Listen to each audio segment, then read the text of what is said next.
저작권법에 따라 학교 수업을 위한 저작물은 본 페이지에서만 이용 가능하며 이외의 공간에서 저작물을 공유 또는 게시하는 행위는 저작권법 위반에 해당될 수 있습니다. 수학책, 수학 익힘책, 필기도구를 준비해주세요. 오늘은 띠 그래프에 대해 공부해 보겠습니다. 공부를 시작하기 전에 지난 시간에 공부했던 내용을 복습해 보겠습니다. 지난 시간에 배웠던 그림 그래프에는 어떤 장점이 있었나요? 네, 일단 위치를 나타낼 수 있다라는 장점이 있었죠. 그래서 지도에 자료를 나타낼 수 있었습니다. 또 그림의 크기로 많고 적음을 한눈에 알 수 있었습니다. 그림 그래프를 그리는 방법은 어땠나요? 먼저 어떤 그림으로 그래프를 나타낼지 정해야겠죠. 예를 들면 물 사용량에 대해서 우리가 그래프를 그린다면 물방울 모양으로 나타낼 수 있을 겁니다. 커다란 물방울은 1톤, 작은 물방울은 0.1톤으로 정할 수 있겠죠. 자, 이렇게 어떤 그림으로 그래프를 나타낼지 정한 다음엔 표에 주어진 수를 어림값으로 바꿀 수 있었습니다. 어림에는 어떤 방법이 있었나요? 네, 올림, 반올림, 그리고 버림이 있었죠. 그렇게 그림 그래프를 그려서 완성할 수 있다라고 우리가 이야기했습니다. 자, 그러면 이번 시간에는 전체에 대한 각 부분의 비율을 나타낼 수 있는 띠 그래프를 알아보도록 하겠습니다. 책은 96쪽입니다. 자, 먼저 연순회 반 학생들이 학교 도서관에서 책을 한 권씩 빌렸는데 지금 이 표를 보니까 굉장히 보기가 어렵네요. 그래서 우리가 이 조사한 내용을 알아보기 쉽게 하기 위해서 어떻게 해야 할까요? 네, 같은 것끼리 역사는 역사끼리 그리고 문학은 문학끼리 묶어야겠죠. 같은 것끼리 묶어서 표를 만들어 줄 텐데요. 영상을 잠시 멈추고 표를 나타내어 보겠습니다. 자, 그러면 같이 한번 풀어보겠습니다. 표로 나타내면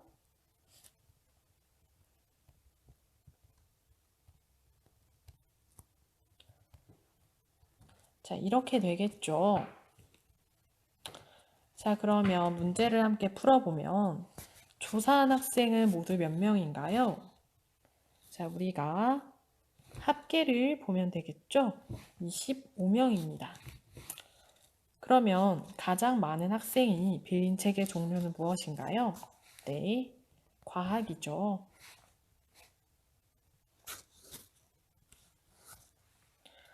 자, 그런데 보니까 우리가 기타라는 책이 아까 전에 있었나요? 네, 기타라는 책은 없었죠. 자, 그러면 기타에 넣은 책의 종류는 무엇인가요? 네, 우리가 조사한 내용을 보면 알 수 있듯이 여기에 나와 있지 않은 과학, 문학, 역사, 수학, 언어에 포함되어 있지 않은 철학과 사회책을 기타에 집어넣었어요.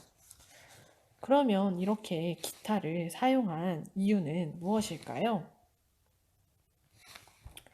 네, 맞습니다. 기타는 자료의 수가 너무 적어서 따로 표현하기 힘들 때 사용하면 좋습니다. 그래서 자료의 종류가 너무 많을 경우에는 자료의 수가 적은 자료는 기타에 넣어서 여러분들이 표현할 수가 있어요. 자, 그러면 정리한 표를 보고 더 알 수 있는 내용이 무엇인지 이야기해 보라고 했는데 우리가 지난 시간에도 이야기했듯이 더 알 수 있는 내용은 표를 해석한 내용을 이야기를 해주면 됩니다. 자, 같이 한번 해볼까요? 일단 제일 많은 빌린 책의 종류는 과학이죠. 또 역사와 수학은 동일한 수의 책을 빌렸다는 것도 알 수 있습니다. 자, 이렇게 표를 보고 알 수 있는 내용을 이야기를 해주면 됩니다.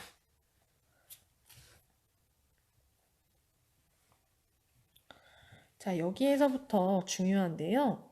우리가 띠 그래프를 그리기 위해서 먼저 조사한 내용을 표로 만들어 주었습니다.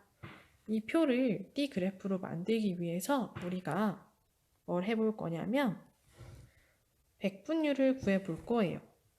백분율이라는 건 여러분들이 아마 퍼센트라는 말로 잘 알고 있을 텐데 백분율의 단위가 퍼센트인 것이죠.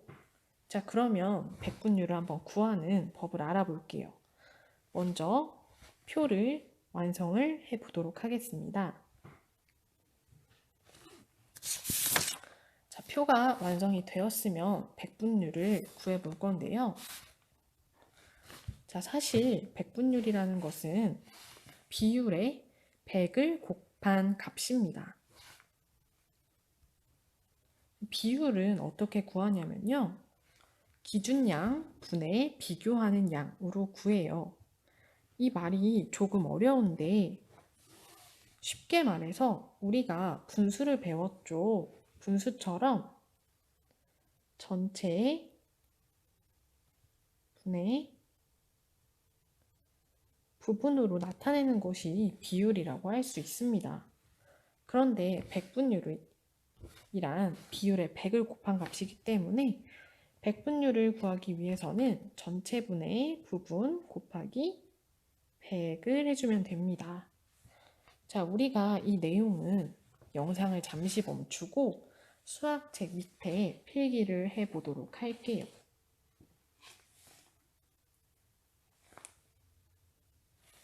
자, 그러면 함께 백분율을 구해보도록 하겠습니다.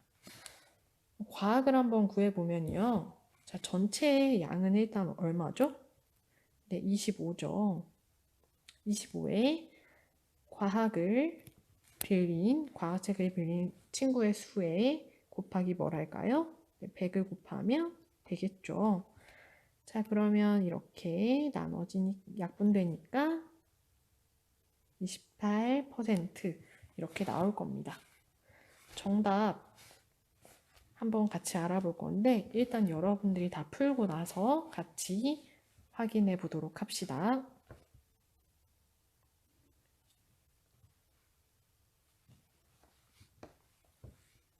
네, 이렇게 나오면 되는데요. 우리가 검산하듯이 정답이 맞는지 확인하기 위해서는 이 퍼센트를 다 더해서 100%가 나오는지 확인을 해줘야 합니다.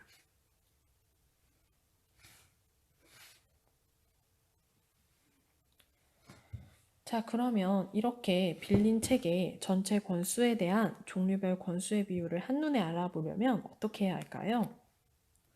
네, 그렇죠. 비율을 이용하여 그래프로 나타낼 수 있을 겁니다. 그래서 이 전체에 대한 각 부분의 비율을 띠 모양에 나타낸 그래프를 바로 띠 그래프라고 합니다. 보면 띠처럼 생겼죠. 이 띠에 우리가 아까 전에 백분율로 구한 내용들을 이렇게 그래프에 나타내 주는 겁니다.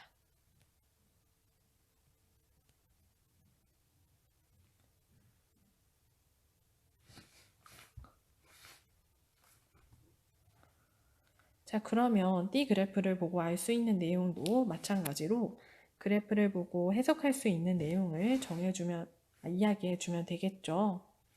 일단 가장 많이 빌린 책은 과학이죠. 제일 적게 빌린 책은 뭔가요? 기타는 책의 종류가 아니니까 언어라고 할 수 있겠죠. 자, 정답을 한번 확인해 봅시다. 자, 이렇게 알 수 있는 내용을 말해 줄 수 있습니다. 이런 밑에만 살짝 볼게요. D 그래프의 작은 눈금 한 칸은 1%를 나타낸다고 써 있는데, 자, 이 눈금 한 칸을 이야기하는 것이죠. 자, 그러면 또 중요한 거.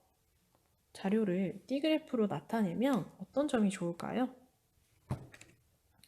네, 아까 잠깐 다시 돌아가 보면 이렇게 D 그래프를 살펴보면 뭐가 가장 많은지, 뭐가 가장 적은지를 한눈에 알아볼 수가 있습니다. 그래서 전체에 대한 각 부분의 비율을 한눈에 알아볼 수 있고요. 각 항목끼리의 비율을 쉽게 비교할 수 있죠. 그래서 우리가 많은 것들을 실생활에서 D그래프로 나타낼 수 있어요. 예를 들면 혈액형, 그리고 뭐 좋아하는 운동, 뭐 선거, 득표율 등등을 나타낼 수 있겠죠. 자, 그러면 복습해 봅시다. D그래프의 장점, 아까 전에 뭐라고 얘기했죠? 네, 한눈에를 기억해 주면 좋을 것 같아요. 결과를 한눈에 알아볼 수가 있습니다. 그리고 여기에 잠깐 잘못되어서 선생님이 수정할게요. 자, 이거는 그림 그래프가 아니라 D그래프죠. 자, D그래프를 그리는 방법. 자, 이거 다음 시간에 D그래프를 그려봐야 되니까 우리 알고 있어야 됩니다. 답을 확인하기 전에 자, 처음에 뭐 했죠?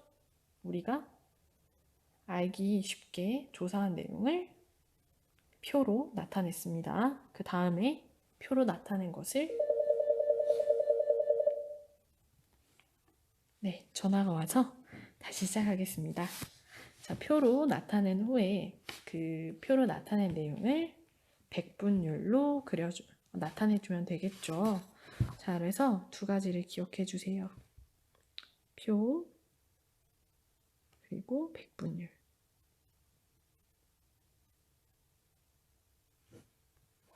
정답 확인해 보면 자, 이렇게 되겠죠. 다음 시간에 D 그래프를 나타내 볼 겁니다. 자, 그러면 과제입니다.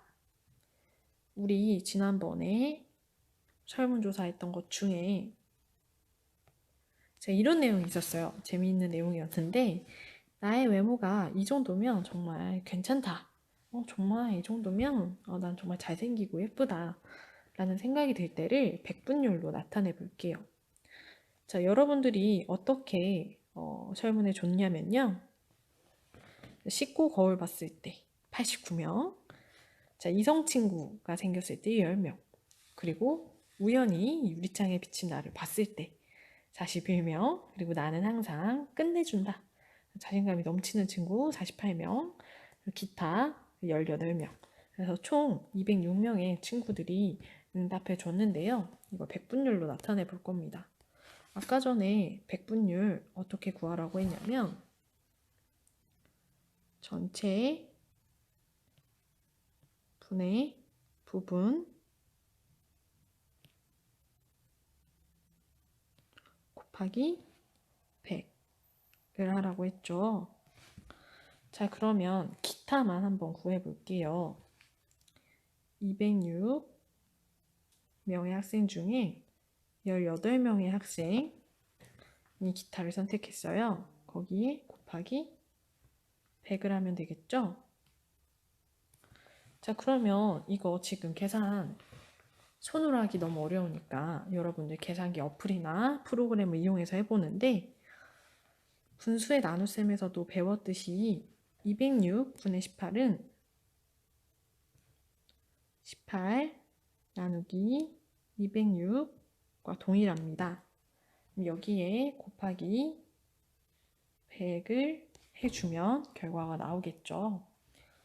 소수점이 나온다면 소수점 첫째 자리까지만 써주도록 하고요. 만약 그렇게 해서 100%가 나오지 않으면 어림, 반올림이나 올림을 해서 100%가 맞춰질 수 있도록 해주세요.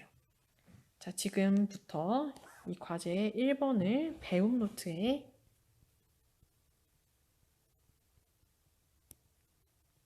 풀어볼 건데요. 영상 잠시 멈추고 풀어보세요. 자, 이 과제까지 다 한 친구는 수학 익힘책 64, 65쪽 해결해 보시고요. 다 한 친구는 오늘 공부를 마치도록 할 건데 다음 시간에는 이번 시간에 배운 띠 그래프를 나타내는 방법을 배우고 실제로 띠 그래프로 나타내어 볼 겁니다. 자, 오늘도 열심히 공부해 주어서 고맙습니다.